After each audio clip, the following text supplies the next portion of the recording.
Dr. Kevin Dooley is a professor of supply chain management and a Dean's Council of 100 distinguished scholars in the W.P. Carey School of Business at Arizona State University. He is Chief Scientist of the Sustainability Consortium, developing science and tools to improve the sustainability of consumer goods. Dr. Dooley is a world-known expert in the application of complexity science to help organizations improve. He has published over 100 research articles and co-authored an award-winning book, Organizational Change and Innovation Processes. He is on several journal editorial boards, including the Journal of Supply Chain Management and the Journal of Business Logistics. He has been awarded 2 patents on centering resonance analysis, a novel form of network text analysis, and is co-author and CEO of Crawdad Technologies, LLC, a provider of text analysis software for academics of business at Arizona State University. And it's a pleasure to get to work with Dr. Dooley. So I welcome him to the stage. Thank you.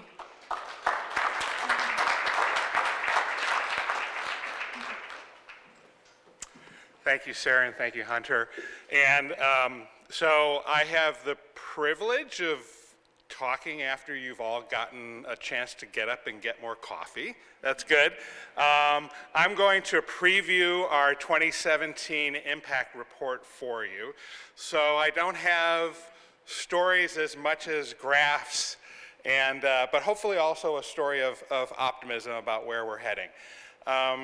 And you know, this is, I've been with TSC since the beginning, and many of the faces out in the crowd have been with us for the whole journey. So just my heart goes out to this is the most amazing thing that's ever happened to me in my career, and it's because of you and what you've been willing to join us on. So thank you so much.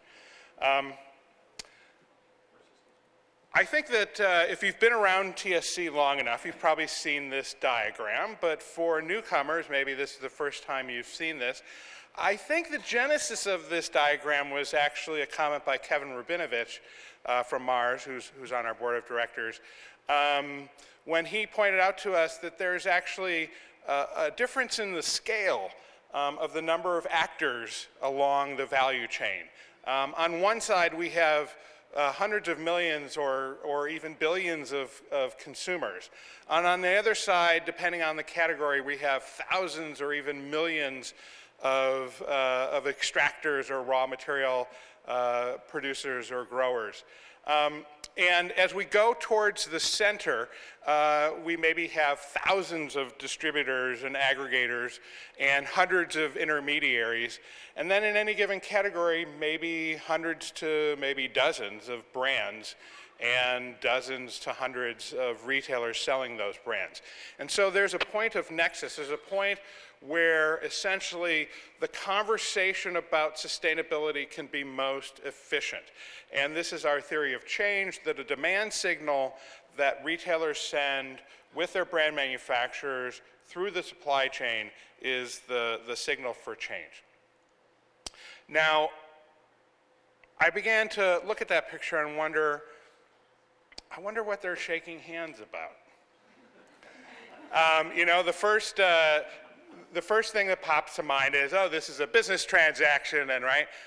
No, you know, I think actually they're shaking hands because they've entered into a covenant. They've entered into a shared understanding that they are stewards. They must be stewards for the rest of the value chain because, in fact, retailers and brands have the best opportunity to take action and move the collective along with them. As we've heard before, consumers, we started off TSC with the notion that consumer choice was the most important thing to address. And more we hear that basically consumers want everything that they buy to be more sustainable. So we know we don't have a working solution if we have a few green products in our portfolio. We have to make all of our products more sustainable, and that includes the vast majority of companies in our consumer goods economy who are not in this room and who have not or started the sustainability journey or are in the very beginning of it. So let's talk about this, and what are they stewards of? They're stewards over the natural and social capital that exists in these value chains. So TSC can be thought of as going through these simple stages. To do something, first we had to create a system that was practical and efficient and scalable. And we did that over a period of about 5 years, developing the product category toolkits that we have. We can now go on and are really now in the stage of engaging. So through retail deployment of the toolkits, we've engaged a vast number of companies that before last year or this year didn't even know that what TSC was. In fact, if they Googled it a couple years ago, they probably thought that it was a survey from the Tractor Service Corporation. So even though we have a group of committed companies in here, we're beginning to realize that our community exists outside of this room, outside of our membership, and that if we're going to move the whole economy, we also have to attend to the needs of these other companies that are now part of this growing effort. And finally, acting. And so we've heard a lot about the innovation projects that we're starting, and we all want to roll up our sleeves, as Ewan did yesterday, and get to work. We've been working. As Ewan mentioned, we have toolkits now that cover over 80% of the environmental impacts within the consumer goods economy. Our knowledge base is probably one of the largest in sustainability, with over 3,000 scientific-based publications. We have aligned our technical metrics with over 200 standards and other measurement initiatives so that we essentially align with the best measurement techniques out there. Last year we trained over 600 companies, and we expect that to grow very significantly into 2017. And we don't have an exact count, but in any given year, if we count up the number of different people who participate in our calls and meetings and stuff, it reaches about 1,000. And we know we have a lot of turnover every year of member participants. And so over our 8-year period, we've probably had many thousands of different individuals connected with TSC. We now have over 2,500 suppliers who are signed up on SAP's product stewardship network and have engaged with the supplier surveys. And as Ewan mentioned yesterday, we have now are touching over 200 billion, that's not million, $200 billion worth of sales at the retail revenue. Now that is only relative to the sales of the retailers implementing the surveys. But we know that as companies make changes, those changes have positive impact to all of the retailers that they sell products to. And so the actual dollar impact, the actual amount of coverage in the consumer economy that we now have is significantly bigger than that number. Now the whole consumer economy across the globe is about 14 trillion. And so if we're hitting with a multiplier, double this, triple this, 5 times this in terms of the broader impact, then we're getting to now a not trivial portion of the whole consumer global economy. And we're very happy too with the diversity and the number of retailers that have adopted our surveys, and the fact that we have institutional purchasing and business-to-business purchasing interest, and we've gotten off pilots in that realm as well. So, what are the results? Well, the most common answer is that, and believe me, we spent weeks, if not months, probably picking out the exact words of this particular response option. But the most common answer is, we are unable to determine at this time. But you know what? At that size, that sounds like a wimpy statement, right? That's a statement that that says, you know, I don't understand what's going on here. I got no clue. I'm not even going to play. I'm not even going to respond to the survey. But you know what? In any given KPI, as Chris will show, chances are that more people got a 0 than didn't get a 0. And you know what? That takes courage. I know if I took a test and I had 12 or 15 questions and I was only able to answer one of them or two of them, a lot of people might just, you know, say, forget it. I can't deal with this. But you know what? They participated. They engaged. They sent in their survey. They knew that they had work to do, and their response was, we're unable to determine at this time, right? Now, for example, one of our questions is around worker health and safety in manufacturing. All we ask is that you report essentially the numbers that you report to OSHA or your European equivalent. So in most developed countries, it's the law to report worker health and safety. There's really very little reason why the average answer to that question shouldn't be very close to 100%. But it's not. Why? Because we don't have systems in place where people understand what is going on in their company.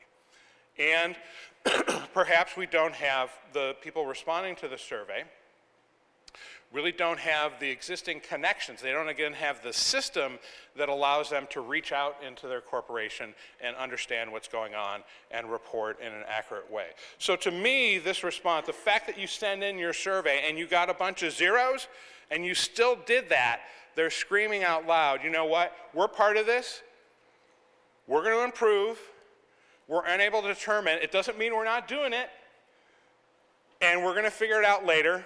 But right now, our most valid answer is, we don't quite know yet. So, some categories scored better than others. This is our 65 and over club, so these are the categories that, on average, scored over 65 out of 100. Now, whenever I see a random aggregation of products, I always begin to imagine, now, how could I combine them into some story or narrative? And of course, as soon as diapers come up, you begin to think of some parental narrative. And of course, with the computer there.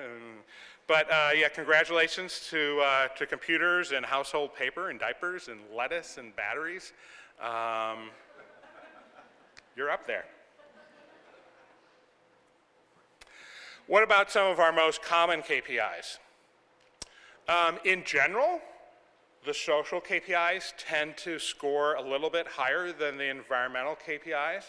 This is especially true when you look at supply chain related questions.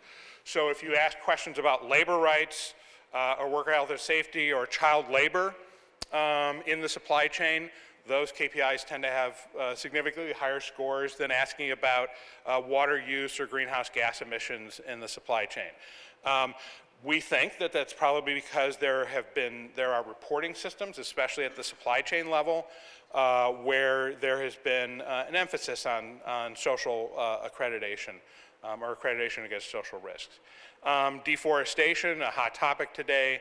The score is about the same as it was last year, although in some categories we did see some significant improvements in those scores.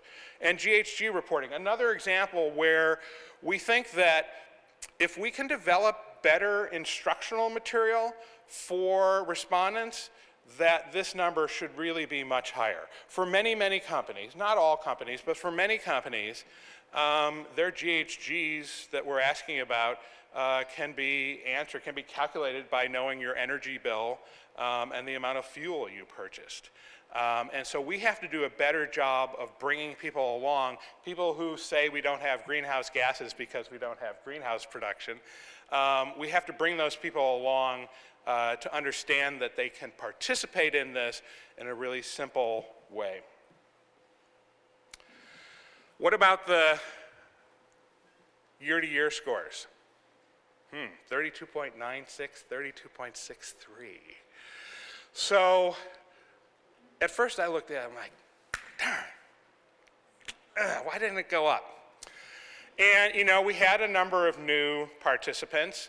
As Ewan mentioned yesterday, I think engagement went up about 60% this year. So it could be that some of the more mature companies got slightly better, and the new entrants into the survey had less mature sustainability systems, and so that's why kind of the two balanced out with one another. We don't have company level data, so we don't know that. We only have KPI level data. But there's some positive messages here. First of all, if this isn't validation, that people, for the most part, are, well, this is validation that people are probably answering consistently. You could assume that people are consistently answering falsely or validly. To me, if they were answering falsely, we wouldn't have an average of 33. And so I like to be optimistic and think that this indicates that, you know, most respondents are faithful.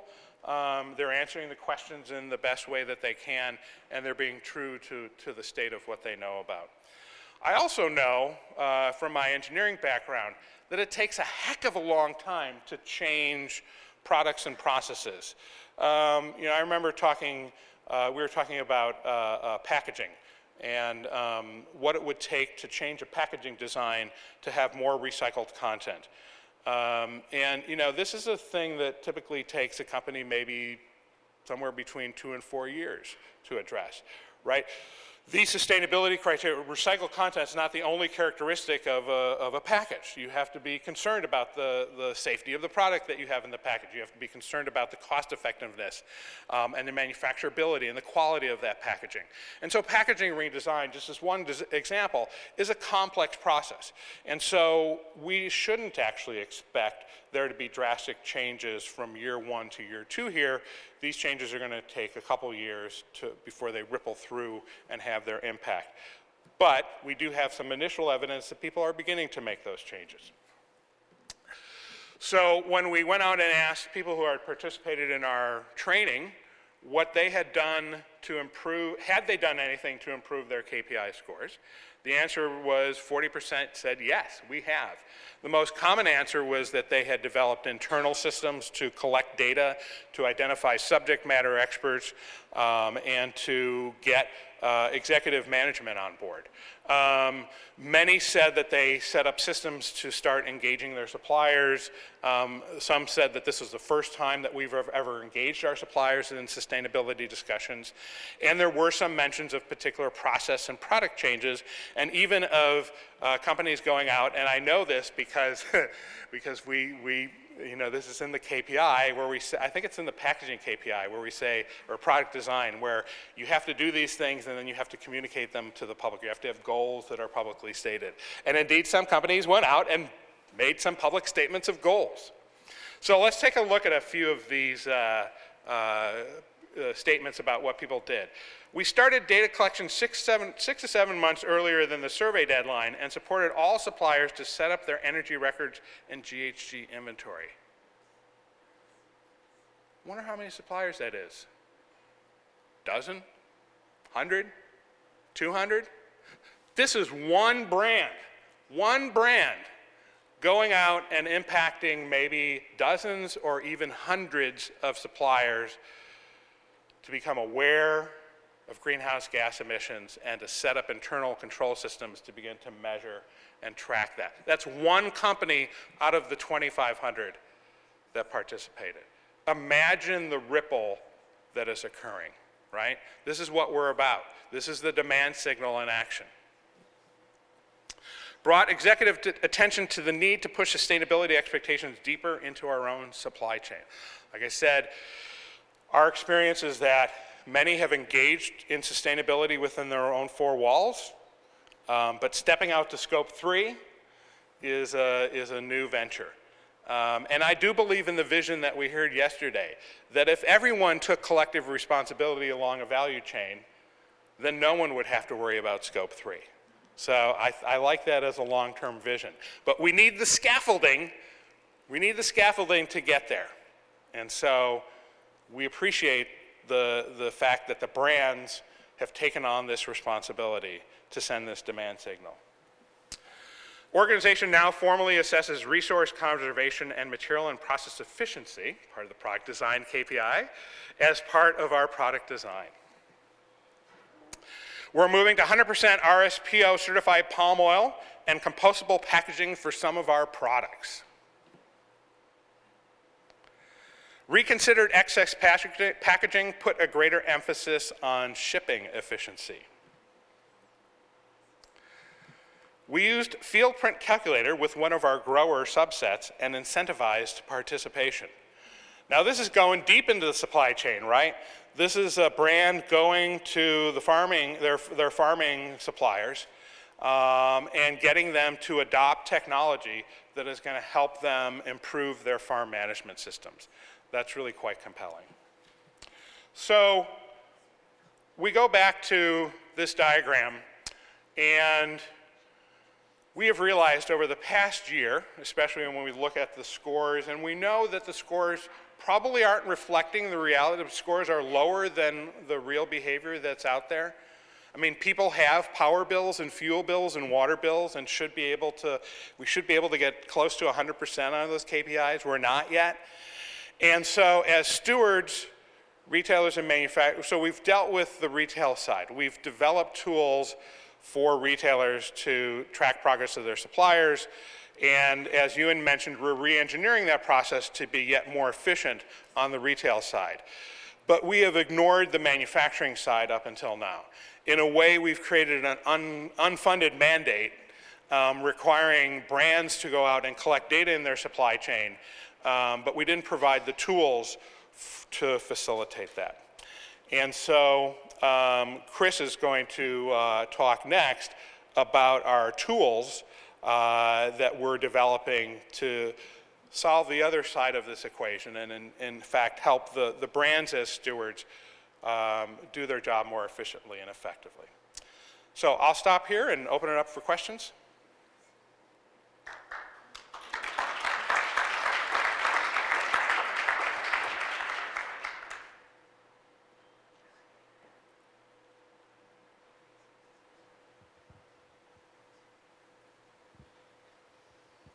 Yes. Kevin, what do you think the vision is? You know, we know who's involved within the consortium, but what about what's the vision for the millions of other businesses, small, medium, and large, that aren't part of this process?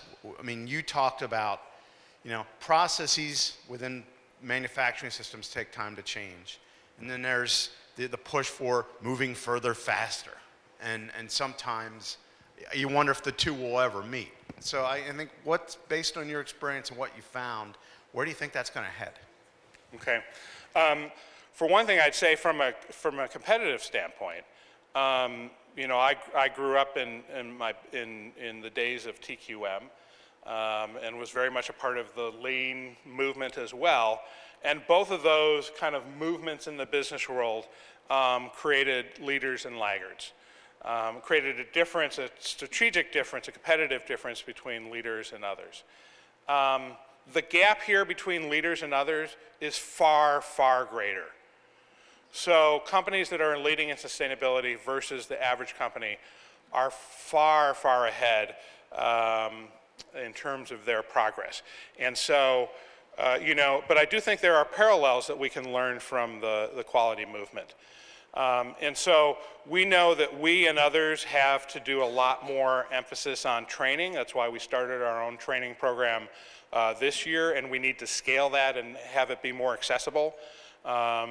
So we're going to be creating written content, video content in a supplement to our kind of virtual webinars. The service provider training, and if we can get a core of dozens and dozens of service providers who can provide consulting and help to the smaller and medium-sized enterprises, this is another way of making the family bigger to increase our resource to get at that.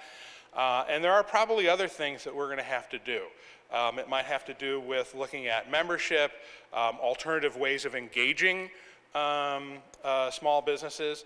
For example, in the agricultural realm, we know that aggregators and co-ops often serve that liaisoning role between small producers and larger downstream customers. And so there's probably a host of different solutions. Just like we need a host of solutions for renewable, we probably need a host of solutions for SMEs. But the first thing to do is get them to realize that if they have a water bill and an energy bill, they can at least answer 2 KPIs. Yes? Hi, it's Cheryl Baldwin from Pure Strategies. I really just have a point that echoes much of the last comment and the comments that you've made. We've done some market research, some global market research of companies, and over the past couple years, and recently confirmed that Walmart has been identified as the top retailer influencing sustainability investment of global firms. And we think much of that is related to what you've been discussing. And that's been confirmed 3 times, 3 different surveys, and most Really? recently, yeah, the rates just continue to climb. So. Okay, I'm going to be smiling all day.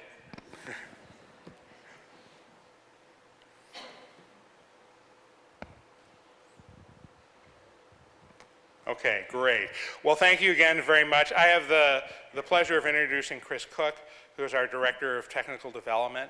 I may have the title of Chief Scientist, but I think our best scientist is over there.